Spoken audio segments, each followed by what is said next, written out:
मसीह के मुबारक बाबरकत नाम में आप सब सुनने वालों की सलामती हो। आए खुदा के पाक कलाम में से नए अहदनामा की 5वें बाब की तालीम को हम सुनेंगे। खुदा के कलाम में ये लिखा है, जिसका ये ईमान है कि यीशु ही मसीह है, वो खुदा से पैदा हुआ है, और जो कोई वालिद से मोहब्बत रखता है वो उसकी औलाद से भी मोहब्बत रखता है। जब हम खुदा से मोहब्बत रखते और उसके हुक्मों पर अमल करते हैं तो इससे मालूम हो जाता है कि खुदा के फर्जंदों से भी मोहब्बत रखते हैं। और खुदा की मोहब्बत ये है कि हम उसके हुक्मों पर अमल करें, और उसके हुक्म सख्त नहीं। जो कोई खुदा से पैदा हुआ है वो दुनिया पर गालिब आता है, और वो गलबा जिससे दुनिया मगलूब हुई है हमारा ईमान है।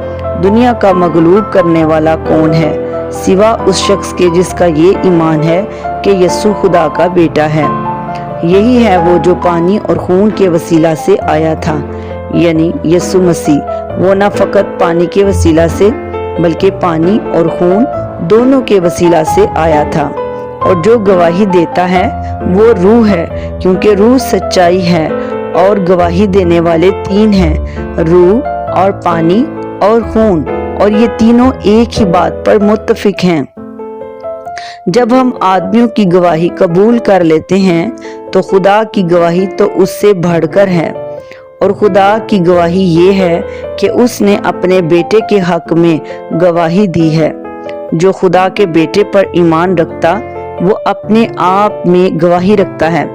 जिसने खुदा का यकीन नहीं किया उसने उसे झूठा ठहराया, क्योंकि वो उस गवाही पर जो खुदा ने अपने बेटे के हक में दी है ईमान नहीं लाया।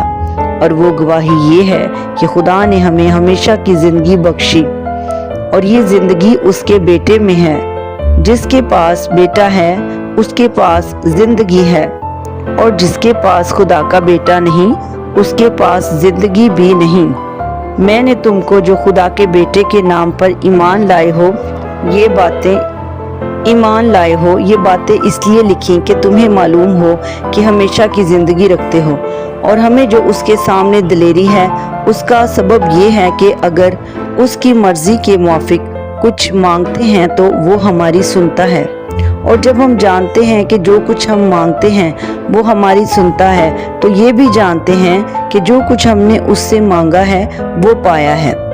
अगर कोई अपने भाई को ऐसा गुनाह करते देखे जिसका नतीजा मौत ना हो तो दुआ करे, खुदा उसके वसीला से जिंदगी बख्शेगा। उन्हीं को जिन्होंने ऐसा गुनाह नहीं किया जिसका नतीजा मौत हो। गुनाह ऐसा भी है जिसका नतीजा मौत है। इसकी बाबत दुआ करने को मैं नहीं कहता, है तो हर तरह की नाराज़गी गुनाह, मगर ऐसा गुनाह भी है जिसका नतीजा मौत नहीं।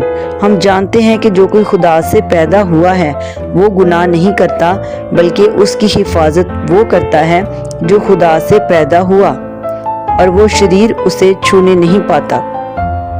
हम जानते हैं कि हम खुदा से हैं और सारी दुनिया उस शरीर के कब्जा में पड़ी हुई है। और ये भी जानते हैं कि खुदा का बेटा आ गया है और उसने हमें समझ बख्शी है ताकि उसको जो हकीकी है जाने, और हम उसमें जो हकीकी है यानी उसके बेटे यीशु मसीह में हैं। हकीकी खुदा और हमेशा की जिंदगी यही है। ऐ बच्चों, अपने आप को बुतों से बचाए रखो। खुदावंद के पाक कलाम के पढ़े, सुने और सुनाए जाने पर खुदावंद की बरकत हो। खुदावंद आप सबको इस कलाम के वसीले कसरत की बरकत दे। कलाम खुदा को शेयर करें, लाइक और कमेंट्स करें, और इस चैनल को सब्सक्राइब करें। खुदावंद आपको बरकत दे। God bless you.